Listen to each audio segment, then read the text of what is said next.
श्री सत्यनारायण पंच अध्यायी व्रत कथा। व्यास जी ने कहा, एक समय शैनकादि सभी मुनिगण नैमिषारण्य में एकत्रित हुए और उन्होंने कलयुग में लोगों के हित के लिए वेदों व पुराणों के ज्ञाता श्री सूत जी से पूछा, हे सूत जी, हे वेद व्यांग के ज्ञाता, इस कलयुग में वह कौन सा व्रत तप है जिसके करने से मनवांछित फल मिलता है।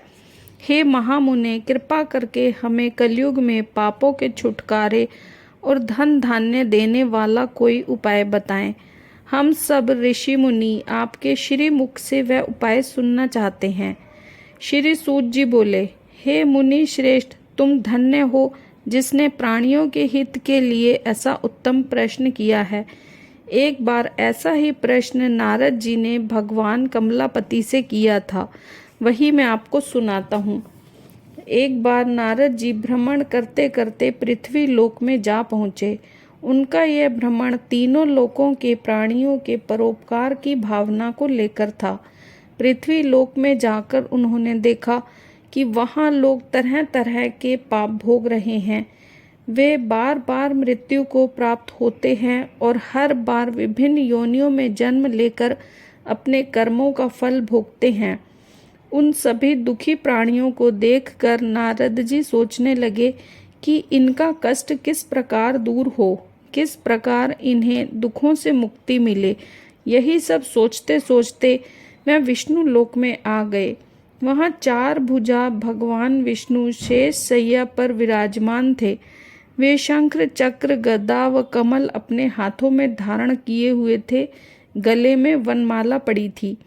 नारद जी ने मुक्त भाव से उन्हें देखा, फिर बोले, हे श्री हरि, मन और वाणी से परे हे अनंत शक्तिधारी, मैं आपको प्रणाम करता हूँ। हे प्रभु, आपका न आदि है, न मध्य और न ही अंत। आप इससे सर्वथा मुक्त हैं। हे सर्वात्मा के आदिकरण, मैं आपको नमस्कार करता हूँ। नारद जी की स्तुति सुनकर भगवान विष्णु ने मुस्कुराकर पूछा, हे नारद, तुम्हारे मन में अवश्य ही कोई ऐसी बात है जिसके कारण तुम यहाँ आए हो। तुम्हारे मन में क्या है, मुझे सब कुछ बताओ। भगवान के ऐसे वचन सुनकर नारद जी ने कहा, प्रभु, मृत्यु लोक के सभी प्राणी अपने पाप कर्मों के कारण बार बार विभिन्न योनियों में जन्म लेकर कष्ट भोग रहे हैं। हे भगवान, यदि आप मुझ पर कृपा रखते हैं तो इन प्राणियों के दुख दूर करने का कोई सुगम एवं छोटा उपाय बताएं। भगवान श्री विष्णु बोले, हे नारद, तुम हमेशा सबका हित चाहते हो। तुम साधु हो। प्राणियों के कल्याण के लिए तुमने बड़ा ही उत्तम प्रश्न किया है। मैं तुम्हें बताता हूँ कि किस व्रत को करने से व्यक्ति मोह से छूट जाता है। हे नारद, जो व्रत मैं तुम्हें बताने जा रहा हूँ वह स्वर्ग और मृत्यु लोक दोनों में दुर्लभ है, किंतु तुम्हारे स्नेह के कारण मैं तुम्हें इस व्रत का पूरा विधि विधान बताता हूँ। हे नारद, भगवान सत्यनारायण का विधि पूर्वक व्रत करने से तत्काल ही सुख प्राप्त होता है और अंत में प्राणी मोक्ष का अधिकारी हो जाता है। श्री विष्णु के मुख से ऐसे प्रीति युक्त वचन सुनकर नारद जी ने पूछा, प्रभु, इस व्रत के करने से क्या फल प्राप्त होता है, इसकी विधि और समय क्या है तथा इसे पहले किसने किया है, कृपा कर यह सभी विस्तार पूर्वक बताएं। श्री विष्णु भगवान ने कहा, हे नारद, यह व्रत दुख और शोक को दूर करने वाला है। इससे धन धान्य में वृद्धि होती है तथा सौभाग्य व संतान की प्राप्ति होती है। प्राणी को चारों दिशाओं में विजयश्री दिलाने वाले इस व्रत को व्यक्ति किसी भी दिन पूर्ण श्रद्धा व भक्ति से कर सकता है। सायंकाल धर्म में पूरी आस्था रखते हुए बंधु बांधवों सहित किसी ब्राह्मण के सहयोग से भगवान श्री सत्यनारायण जी का पूजन करना चाहिए। सवाया प्रसाद बनाना चाहिए। प्रसाद में केले का फल, घी, दूध व गेहूं का आटा लेना चाहिए। यदि गेहूं का आटा उपलब्ध न हो तो चावल का आटा लें और उसमें शक्कर के स्थान पर गुड़ मिला लें। ये सब मिलाकर सवाया बनाकर नैवेद्य भगवान को अर्पण करें। इसके बाद कथा सुनकर प्रसाद ग्रहण करना चाहिए तथा ब्राह्मणों को दक्षिणा देनी चाहिए। बंधु बांधवों सहित ब्राह्मणों को भोजन कराकर स्वयं भी भोजन करना चाहिए। प्रसाद आदि ग्रहण करने के बाद भजन कीर्तन करना चाहिए। फिर भगवान सत्यनारायण का स्मरण करते हुए सभी बंधु बांधव अपने घरों को प्रस्थान करें। इस प्रकार जो भी भगवान श्री सत्यनारायण जी का व्रत पूजन करता है उसकी सभी मनोकामनाएं अवश्य ही पूर्ण होती हैं।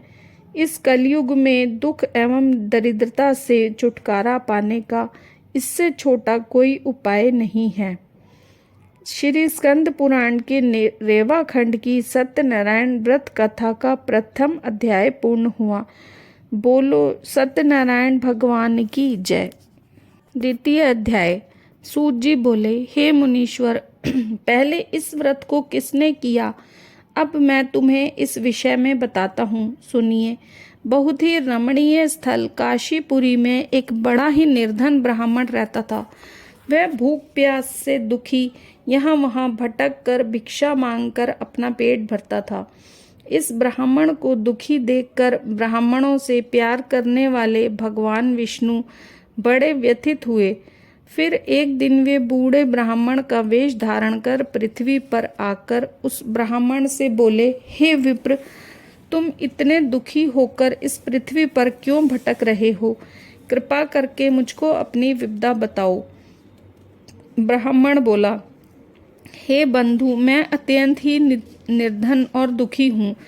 क्या आप इस निर्धनता से मुक्त होने का कोई उपाय जानते हैं? यदि जानते हैं तो कृपा कर मुझको बताएं। मैं वह उपाय अवश्य ही करूँगा ताकि मुझे इस कष्टपूर्ण जीवन से मुक्ति मिले। बूढ़े ब्राह्मण ने कहा, सत्यनारायण स्वरूप भगवान विष्णु सबको मन चाहा फल देने वाले हैं। अतः हे विप्र, तुम उन्हीं का उत्तम व्रत व पूजन करो। भगवान सत्यनारायण का व्रत व पूजन करने से मनुष्य के सभी दुख दूर हो जाते हैं। हे भगवान, गरीब ब्राह्मण ने कहा, कृपया मुझे इस व्रत का विधान बताएं। आपके अनुसार मैं उत्तम फल प्रदान करने वाले इस व्रत को अवश्य ही करूँगा। बूढ़े ब्राह्मण वेशधारी भगवान विष्णु ने सत्यदेव भगवान के व्रत पूजन का विधान बताया और अंतर्ध्यान हो गए। निर्धन ब्राह्मण ने मन ही मन संकल्प लिया कि वह बूढ़े ब्राह्मण द्वारा बताया गया व्रत अवश्य करेगा। इन्हीं विचारों के कारण उसे रात भर नींद नहीं आई। दूसरे दिन वह इस संकल्प के साथ भिक्षाटन के लिए निकला कि आज जो कुछ भी भिक्षा में मिलेगा मैं उससे सत्यनारायण जी का व्रत पूजन करूंगा। उसी दिन उसे भिक्षा में काफ़ी द्रव्य प्राप्त हुआ। उसी से उसने ब्राह्मण ने अपने बंधु बांधवों सहित श्री सत्यनारायण भगवान का व्रत किया। व्रत के प्रभाव और संतान और भगवान सत्यदेव की कृपा से वह संपत्तिवान हो गया। तब से उस ब्राह्मण ने प्रति माह व्रत रखना आरंभ कर दिया और अंत में सब पापों से मुक्त हो मोक्ष को प्राप्त हुआ। हे विप्रो, इस प्रकार पृथ्वी पर जो कोई भी श्रद्धा पूर्वक इस व्रत को करेगा उसके सभी दुख दूर होंगे। श्रीमन नारायण जी ने यही वचन नारद जी से कहे थे। अब आप लोग बताइए कि और क्या जानने की इच्छा है। तब ऋषिगणों ने पूछा, हे सूत जी, अब यह बताएं कि आगे चलकर ब्राह्मण के बाद किस किसने इस व्रत को किया, यह जानने की हमारी प्रबल इच्छा है। सूत जी बोले, उस ब्राह्मण से सुनकर आगे यह व्रत किन किन लोगों ने किया यह भी ध्यान पूर्वक सुनो। वह ब्राह्मण धन धान्य से भरपूर होकर एक बार व्रत कर रहा था कि एक लकड़हारा वहां आया। लकड़ी का बोझ बाहर रखकर वह प्यास बुझाने के उद्देश्य से ब्राह्मण के घर में गया। वहां उसने ब्राह्मण को देखा जो अपने बंधु बांधवों सहित सत्यनारायण भगवान का व्रत और पूजन कर रहा था। वह सब देख लकड़हारे को बड़ी उत्सुकता हुई। उसने ब्राह्मण को प्रणाम करके पूछा, हे प्रभु, हे ब्राह्मण देव, आप ये किसका पूजन कर रहे हैं और इस पूजन से क्या फल मिलता है? कृपा कर मुझे विस्तार पूर्वक बताएं। ब्राह्मण बोला, हे भाई लक्कड़हारे, हम भगवान सत्यनारायण का व्रत और पूजन कर रहे हैं। सत्यदेव भगवान का यह व्रत सभी मनोरथों को सिद्ध करने वाला और शुभ फलदायी है। उन्हीं की कृपा से मेरे घर में यह सब धन धान्य और सुख वैभव है। यह जानकर लक्कड़हारा बहुत प्रसन्न हुआ। मैं प्रसाद ग्रहण करके तथा जल पीकर बाहर आया और अपना गट्ठर उठाकर लकड़ी बेचने के लिए शहर को चल दिया। रास्ते में चलते चलते उसने सोचा कि आज ये लकड़ियां बेचकर जो भी धन प्राप्त होगा उससे मैं भी भगवान सत्यनारायण का व्रत और पूजन करूंगा। ये संकल्प कर मैं उस बस्ती की ओर चल दिया जहां नगर के अमीर लोग रहते थे। भगवान सत्यनारायण की ऐसी कृपा हुई कि उस दिन उसे लकड़ियों के दूने दाम प्राप्त हुए। लक्कड़हारे ने प्रसन्न होकर पके केले, शक्कर, घी, दूध और गेहूं का आटा सवाया बनाकर खरीद लिया और अपने घर की ओर चल पड़ा। लक्कड़हारे ने भाई बंधुओं सहित विधि पूर्वक भगवान का पूजन व्रत किया। व्रत के प्रभाव से वह पुत्रवान और धनवान बन गया। फिर इस लोक में चिरकाल तक सुख भोग कर अंत में भगवान सत्यनारायण की कृपा से उनके लोक में चला गया। श्री स्कंद पुराण के रेवा खंड की सत्यनारायण व्रत कथा का 2वां अध्याय पूर्ण हुआ। बोलो सत्यनारायण भगवान की जय। 3वां अध्याय। सूत जी बोले, हे मुनियों, अब मैं इससे आगे की कथा सुनाता हूँ, ध्यान पूर्वक सुनो। पूर्व काल में उल्का मुख नाम के एक बुद्धिमान राजा थे। वे बड़ा ही जितेंद्र और सत्यवादी थे। प्रतिदिन मंदिरों में जाकर ब्राह्मणों को दान दक्षिणा देकर प्रसन्न रखते थे। उनकी रानी बड़ी पतिव्रता और सुमुखी थी। एक बार वे राजा रानी भद्रशिला नदी के तट पर भगवान सत्यनारायण का व्रत कर रहे थे। उसी समय एक साधु नामक वैश्य धन धान्य से भरी अपनी नौका लेकर पहुंचा। मेरे साधु वैश्य ने नाव को किनारे पर लगाकर व्रत पूजन में व्यस्त राजा रानी को देखा। फिर उनके निकट जाकर विनय पूर्वक राजा से बोला, हे राजन, आप इतने भक्ति भाव से यह किस देवता का पूजन कर रहे हैं? कृपा करके यह सब वृतांत मुझे भी बताएं। राजा उसकी विनय सुनकर बोला, हे वैश्य, हम अपने बंधु बांधवों सहित विष्णु भगवान जैसे तेजस्वी भगवान श्री सत्यनारायण जी का व्रत पूजन कर रहे हैं। यह सब हम पुत्र आदि की प्राप्ति के लिए कर रहे हैं।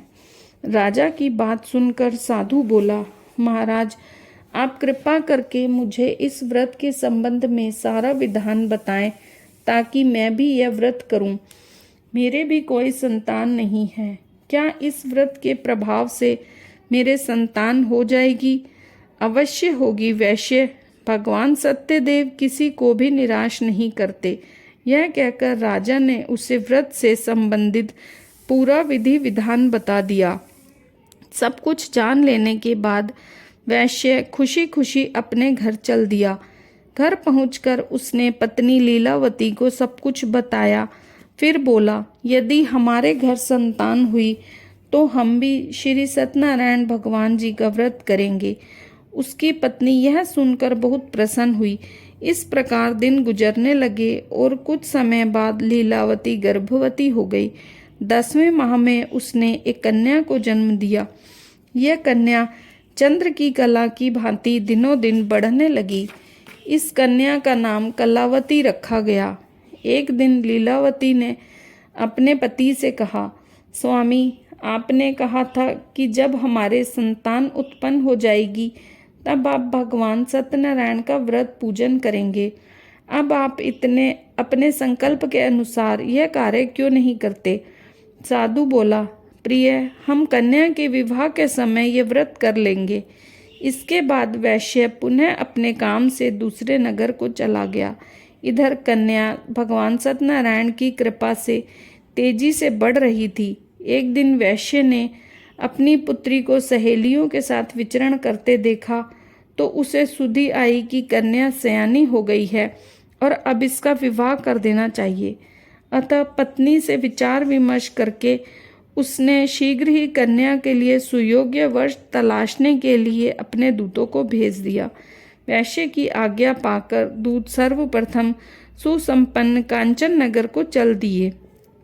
कुछ दिनों बाद वे वहां एक बड़े ही गुणवान और सुंदर वैश्य पुत्र को अपने साथ ले आए। साधु वैश्य ने बंधु बांधवों सहित उसे देखा और वार्तालाप करके संतुष्ट हो गया। फिर कुछ दिन बाद उसने विधि पूर्वक अपनी कन्या का विवाह उसके साथ कर दिया। लेकिन दुर्भाग्यवश उस समय भी वह भगवान श्री सत्यनारायण जी का व्रत और पूजन करना भूल गया। परिणाम स्वरूप श्री सत्यनारायण भगवान रुष्ट हो गए। इसी प्रकार कुछ समय बीत गया। अब वैश्य ने सोचा कि व्यापार के लिए चलना चाहिए। अपने कार्य के प्रति वह सदा ही सचेत रहता था। अतः अपने जमाता को लेकर वह व्यापार के लिए चल दिया। इस बार वह समुद्र के समीप रत्नसार नामक सुंदर और संपन्न नगर गया। वहां जाकर उसने अपने जमाता के साथ व्यापार में व्यस्त हो गया। इस सुंदर और सुसंपन्न नगर में राजा चंद्रकेतु का राज्य था। उस समय अपनी प्रतिज्ञा से भ्रष्ट हुए वैश्य को भगवान सत्यनारायण ने शाप दे दिया कि हे वैश्य, तू घोर कष्ट को प्राप्त होगा। एक दिन राजा की संपत्ति चुराकर एक चोर वहां गया जहां वैश्य साधु और उसका जमाता ठहरे हुए थे। उसके पीछे राजा के सिपाही लगे थे। अतः डर के मारे उसने राजा का चुराया हुआ धन वहीं छोड़ दिया और आलोप हो गया। उसके पीछे पीछे आए सिपाहियों ने राजा का धन वहां पड़े देखा तो चोरी के अपराध में उन दोनों वैश्यों को बंदी बना लिया। हर्षित होकर सिपाहियों ने जाकर राजा को बताया कि महाराज, महल में चोरी करने वाले 2 चोरों को हम पकड़कर लाए हैं, आप आज्ञा दें। राजा बिना कुछ देखे भाले और विचार किए आज्ञा दी कि उन दोनों को बंदी गृह में डाल दिया जाए। भगवान श्री सत्यनारायण जी की माया से किसी ने भी उनकी बात नहीं सुनी। राजा चंद्रकेतु की आज्ञा से उनका सारा धन भी छीन लिया गया। उधर भगवान के शाप के कारण वैश्य की पत्नी भी बहुत दुखी हो गई। उसके घर की सारी संपत्ति चोर ले गए। वह शरीर से रुग्ण होकर चिंतित अवस्था में अन्न के लिए घर घर भटकने लगी। पहनने ओढ़ने की क्या कहें, घर में खाने तक को दाना नहीं रहा। ऐसा ही हाल उसकी पुत्री कलावती का भी था। एक दिन भूखी प्यासी कलावती एक ब्राह्मण की यहाँ गई जहाँ उसने भगवान सत्यनारायण जी का व्रत व पूजन होते देखा। उसने वहाँ बैठकर बड़ी श्रद्धा से कथा सुनी और प्रसाद लेकर रात को अपने घर लौटी। घर आने पर उसकी माँ ने पूछा, बेटी, इतनी रात गए तक तू कहाँ थी और तेरे मन में क्या है? कलावती ने माँ को बताया, मैंने एक ब्राह्मण के घर पर सभी मनोकामनाओं को पूर्ण करने वाले भगवान सत्यनारायण का व्रत होते देखा है। मैं भी वहीं थी और श्रद्धा पूर्वक कथा श्रवण कर रही थी। कन्या की बात सुनकर वैश्य की पत्नी को तत्काल स्मरण हो आया कि उसके पति ने व्रत का संकल्प लिया था किंतु आज तक व्रत नहीं किया। उसने सोचा कि संभव है इसीलिए हम पर यह कष्ट आ गए हों। यह सोचकर उसने तत्काल निर्णय लिया कि अपनी पुत्री के साथ वह भी इस व्रत को करेगी। दूसरे ही दिन लीलावती ने बंधु बांधवों के साथ व्रत किया और भगवान सत्यदेव से प्रार्थना की कि उसके पति व जामाता शीघ्र लौट आएं और प्रभु सत्यनारायण उनके अपराध को क्षमा करें। लीलावती द्वारा किए गए व्रत और उसकी प्रार्थना को सुनकर भगवान सत्यदेव प्रसन्न हो गए उसी रात उन्होंने स्वप्न में राजा चंद्रकेतु को दर्शन देकर कहा कि हे राजा, सवेरा होते ही उन दोनों वैश्यों को मुक्त कर दे तथा उनका छीना हुआ धन भी लौटा दे। यदि ऐसा नहीं करेगा तो मैं धन और पुत्रों सहित तेरे राज्य का नाश कर दूंगा। इतना कहकर भगवान अंतर्ध्यान हो गए। सुबह राजा की आँख खुली तो उसने सभी सभासदों को अपने स्वप्न के विषय में बताया। फिर आदेश दिया कि चोरी के अपराध में बंदी उन वैश्यों को तत्काल छोड़ दिया जाए और हमारे समक्ष लाया जाए। सिपाही आदर सहित उन दोनों को राजा के समक्ष ले आए। दोनों ने विनम्रता से राजा को नमस्कार किया। वे डर रहे थे कि राजा न जाने अब क्या आज्ञा दे दे, लेकिन उन्हें देखकर बड़े ही आदर भाव से राजा ने कहा कि भगवान ने आपको कष्ट दिया है, किंतु अब डरने की कोई बात नहीं है। यह कहकर राजा ने बेड़ियां कटवाकर उनकी हजामत वगैरह बनवाई और गहनों वस्त्रों से उन्हें अलंकृत कर उनकी प्रशंसा की। उनका जो धन छीना था उससे दुगना देकर उन्हें विदा किया।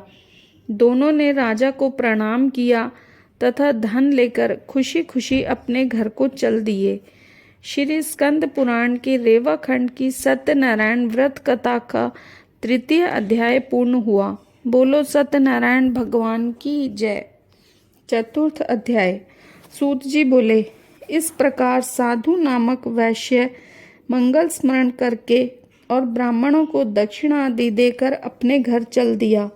अभी वह कुछ दूर ही चला था कि भगवान सत्यनारायण ने साधु वैश्य की मनोवृत्ति जानने के उद्देश्य से दंडी का वेश धारण करके उससे पूछा, हे वैश्य, तेरी नाव में क्या है?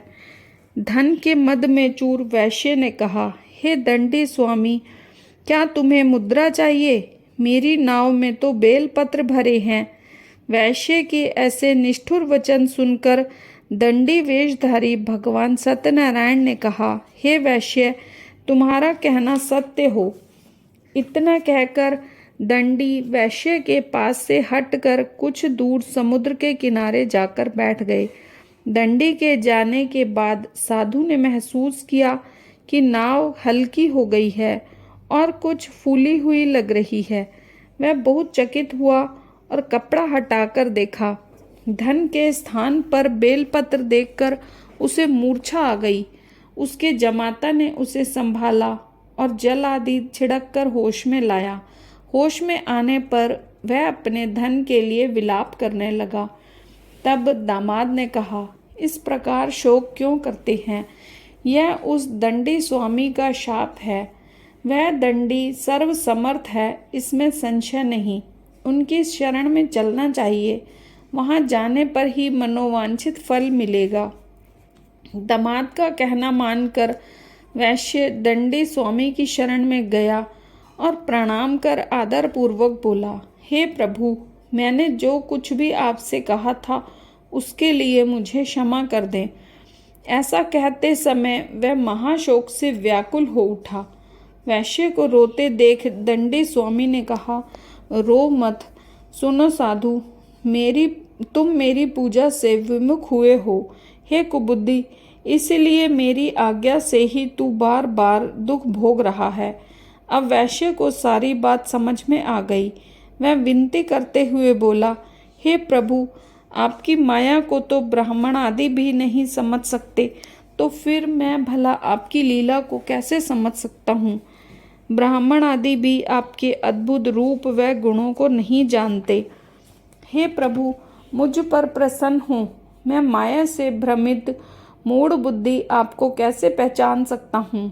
मैं अपनी सामर्थ्य के अनुसार आपकी पूजा करूँगा। कृपया प्रसन्न हो।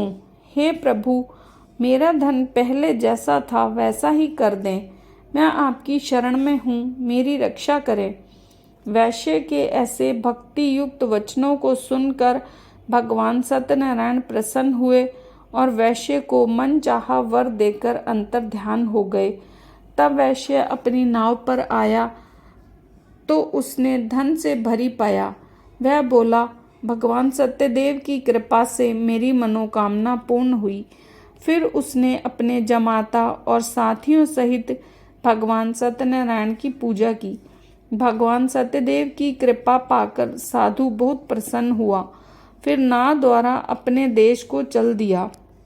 अपने नगर के तट पर पहुंचकर उसने एक दूत को अपने घर भेजा। दूत ने साधु वैश्य के घर जाकर बताया कि आपके पति व जमाता सकुशल लौट आए हैं। यह जानकर वैश्य की पत्नी लीलावती अति प्रसन्न हुई। उस समय वह अपनी पुत्री के साथ भगवान सत्यनारायण की कथा व पूजन कर रही थी। कथा समाप्त कर उसने प्रसाद ग्रहण किया और अपनी पुत्री से बोली, बेटी, मैं जाकर तेरे पिता को देखती हूँ, तू प्रसाद आदि ग्रहण करके आ जाना। कहकर वह चली गई। कन्या ने काम समाप्त किया और बिना प्रसाद व चरणामृत ग्रहण किए वह भी अपने पति से मिलने चल दी। प्रसाद ग्रहण न करके वह पति के पास पहुंची। इस प्रकार प्रसाद का अपमान करते देख भगवान सत्यदेव रुष्ट हो गए। उन्होंने पति तथा धन से भरी नाव को जल में डुबो दिया। यह देखकर कन्या को बड़ा दुख हुआ और वे चक्कर खाकर भूमि पर गिर पड़ी। नाव को डूबते तथा कन्या को मूर्छित देखकर साधु को बड़ा आश्चर्य हुआ। मल्लाह भी अचरज करने लगे। लीलावती बेटी की ऐसी हालत देखकर बड़ी व्याकुल हुई और अपने पति से बोली, हे स्वामी, नाव सहित जमाता कहाँ कैसे गायब हो गए? मुझे तो लगता है यह अवश्य ही किसी देवता का प्रकोप है। आखिर भगवान सत्यनारायण की लीला को कौन समझ सका है? यह कहकर वह पुत्री के साथ विलाप करने लगी। उसकी पुत्री ने कहा कि वह भी अपने पति के वियोग में यहीं जल समाधि ले लेगी। यह देखकर वैश्य बहुत दुखी हुआ। उसे समझते देर नहीं लगी कि ये सब भगवान सत्यदेव के कुपित हो जाने के कारण ही हुआ है। पुत्री या पत्नी से अवश्य ही कोई भूल हुई है। आखिर उनकी माया को कौन समझ सकता है? मैं स्वयं उनकी माया से मोहित हूँ। उसने उन्हें अपने पास बुलाकर अपनी शंका व्यक्त की और बोला, मैं विधि विधान से भगवान सत्यनारायण का पूजन करूँगा। वे मेरी पुत्री को क्षमा करें। वह बार बार भगवान से क्षमा याचना करने लगा तो भगवान सत्यदेव उस पर प्रसन्न हो गए। तभी भविष्यवाणी हुई कि हे साधु, तेरी पुत्री मेरा प्रसाद छोड़कर अपने पति को देखने आई थी। इसी कारण इसका पति नौका सहित अदृश्य हो गया है। यदि यह घर जाकर प्रसाद ग्रहण करके आए तो इसका पति इसे अवश्य ही मिल जाएगा, इसमें कोई संशय नहीं है। वैश्य की पुत्री ने यह भविष्यवाणी सुनी। वह तत्काल घर गई और प्रसाद ग्रहण किया। जब कन्या लौट कर आई तो उसका पति सही सलामत वहां उपस्थित था। यह देखकर वह बहुत प्रसन्न हुई और पिता से बोली, हे पिताजी, अब घर को चलिए, अब क्या देर है। हे बेटी, हमें भगवान सत्यदेव का पूजन करना है। कहकर साधु ने सबके साथ मिलकर भगवान सत्यनारायण की कथा व पूजन किया। फिर अपने बंधु बांधवों व जमाता सहित घर आ गया। उस दिन के बाद से वह प्रत्येक पूर्णिमा व संक्रांति को भगवान सत्यनारायण का पूजन करते हुए अनेक सुख भोगता हुआ अंत में भगवान सत्यनारायण के बैकुंठ लोक को चला गया, जो देवताओं के लिए भी दुर्लभ है तथा जहाँ सत्य रज तम तीनों गुण अप्रभावी रहते हैं। श्री स्कंद पुराण के रेवा खंड की सत्यनारायण व्रत कथा का 4था अध्याय पूर्ण हुआ। बोलो सत्यनारायण भगवान की जय। 5वां अध्याय। सूत जी ने कहा, हे मुनि गणों, अब मैं तुमसे इससे आगे की कथा सुनाता हूँ।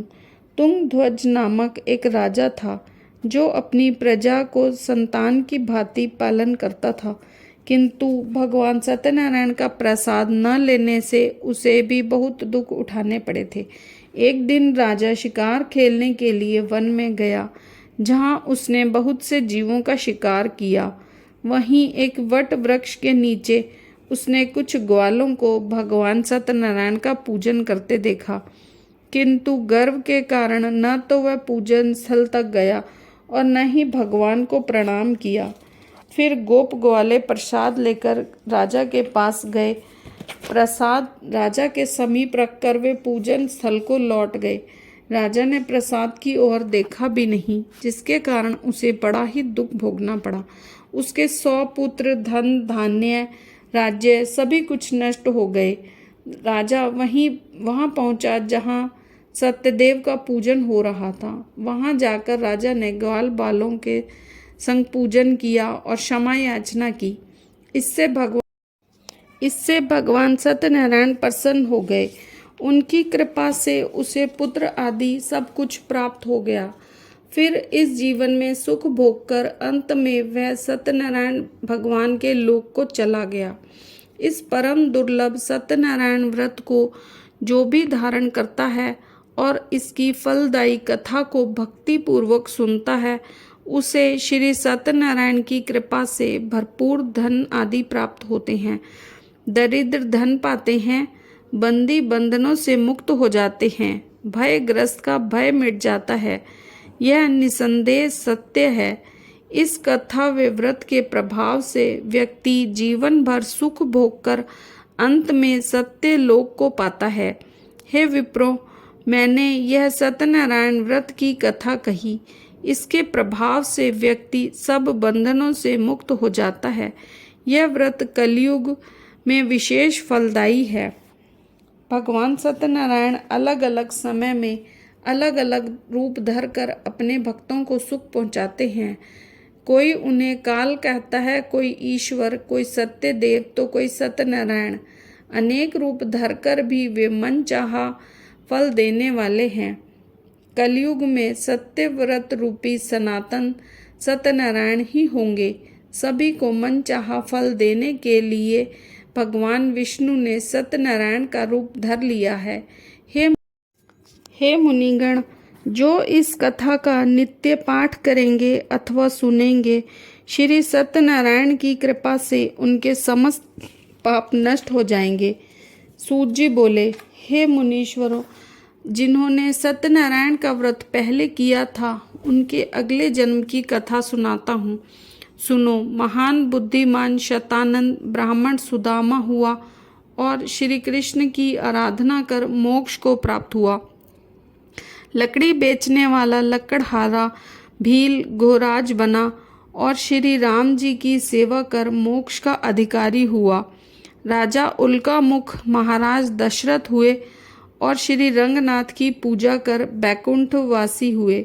साधु नामक वैश्य सत्यव्रतधारी मोरध्वज राजा बना। वह आधा शरीर आरे से चीर कर दान देने के कारण मोक्ष को प्राप्त हुआ। राजा तुंगध्वज स्वयंभू मनु हुए। वे सभी को वैष्णव पथ पर लगा भागवत बना वैकुंठ को गए। श्री स्कंद पुराण के रेवा खंड की सत्यनारायण व्रत कथा का 5वां अध्याय पूर्ण हुआ। बोलो सत्यनारायण भगवान की जय।